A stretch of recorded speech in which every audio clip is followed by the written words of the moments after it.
Right, the court is calling 2021 CR 4788, State of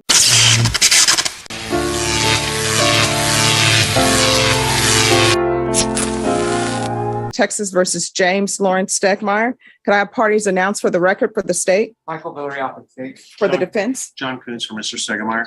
And are you Mr. Stegmeyer? Yeah. Are you Mr. Stegmeyer? All right, you entered a plea to count 3, which is indecency by contact. You entered a plea of no contest on September 13th. There was a request for a PSI report, TAP evaluation, and MIG-MILF evaluation. And of course, through the nature of the offense, he's not going to be eligible for MILF. But have both parties had a chance to review the PSI report, state? Yes, Your Honor. Defense? Any objections to the PSI report, state? No, Your Honor. Defense? No, Your Honor. According to the plea bargain agreement, it's a cap of 6. The state is remaining silent on your application. All right, defense, is there anything you wish to say on behalf of your client? Judge, if you'll recall, this is an individual who I struggled with, not with him personally, but because he had been diagnosed with dementia about 20 years ago by the VA. This is something that I had him evaluated for. Dr. Scott did at least one evaluation. I provided numerous documents to Dr. Scott and to the jail where my client's been sitting for the last year and a half or so. Unfortunately, Dr. Scott, well, fortunately and unfortunately, Dr. Scott found him to be competent and did not see the same issues relating to my client's Parkinson's that the VA did. With regard to all of that, obviously I trust Dr. Scott, having known him. He's been around for a long time, and I understand his evaluation. I had him actually reevaluate my client based upon some additional information that I provided. He sent back a further evaluation stating that it didn't basically change his opinion of things. At that point, Judge, we decided, my client and I decided that the entry of a plea would be in his best interest. Judge, it's never easy for you to have a case like this in front of you with victims and especially someone that was a child at the time. I would tell you, Judge, though, that... Excuse me, I'm sorry, just a moment. Mm-hmm.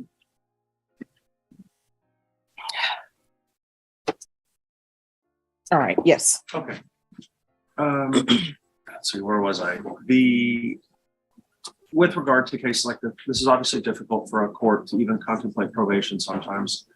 However, we are asking that you give him that chance. My client is not a child anymore. He's an elderly man at this point in his life. And given all the health problems that he's had and with the Parkinson's, with the other issues that he has, I don't think he'll be any sort of danger or risk to the community while he's on probation. So, counsel, does he have dementia or does he not have dementia? Well, so he has Parkinson's, and the VA has diagnosed him with Parkinson's-related dementia. This goes back approximately 20 years. Again, as I was telling the court earlier, I provided all of that documentation to Dr. Scott. Dr. Scott met with my client and had determined on 2 separate occasions that my client is not incompetent. So, I'm not sure what I'm supposed to do beyond that. And the reality, judges, I have not seen maybe the signs of dementia that would cause me to request a second doctor to evaluate him. Dr. Scott did the 2, and excuse me, Deputy Laura, you've dimmed the lights on us. You've dimmed the lights. So, yes. Judge, I would ask that you do give him the opportunity to be placed on deferred adjudication. He will have to register. I'm sorry, Deputy Laura, you dimmed the lights. I mean, there's a lot of things wrong with it, but I mean, we are close to October 31st. Okay.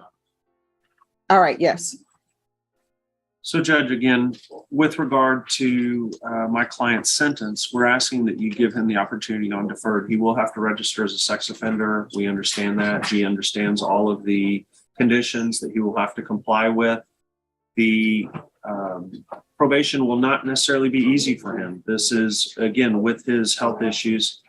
I do believe that a placement in the MIC unit, if that's possible, would be very beneficial to them. The one last thing I'd like to point out, Judge, is that the complainant did not communicate with the probation department.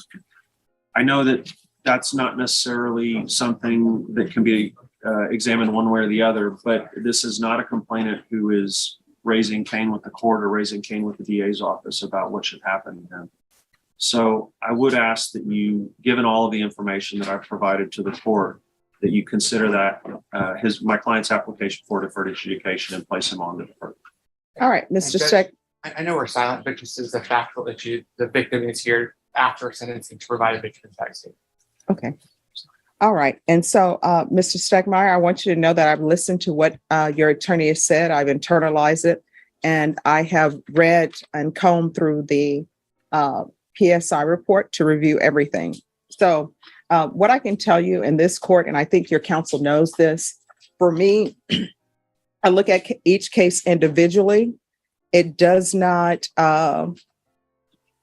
concern me, or I don't take into my consideration of sentencing whether there's media, not media, because to me, each case is supposed to be looked at individually and sort of in a vacuum of that case. The same way I tell jurors not to pay attention to anything that's on the news, I do that as well. All right. Is there anything you wish to say? No. All right. The court is going to deny your application. The court will find you guilty. The court will sentence you to 5 years in the prison, give you credit for any time served. There's to be no contact with any minor children, no contact with any of the complainants in this case or the complainant's family, and Chapter 62 compliance. I'm going to show you what's entitled Trial Court Certification of Defendant's Rights to Appeal. Did you review this document with your attorney? Did you understand it? And did you sign it? Ma'am. Because this is a plea bargain agreement, because I followed your plea bargain agreement, and because you waive your right to appeal, you do not have the court's permission to appeal. Do you understand? Yes, sir. And because